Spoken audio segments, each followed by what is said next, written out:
Hi friends, today I have bought over here a Rubik's Cube.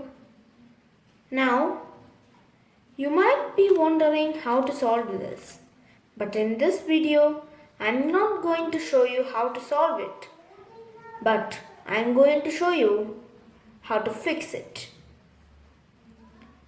You might have seen some videos of people cracking these. Yes, they have happened in different occasions on different sports. But how can we reunite the cubes together? In this video, I am going to show you how to fix these cubes.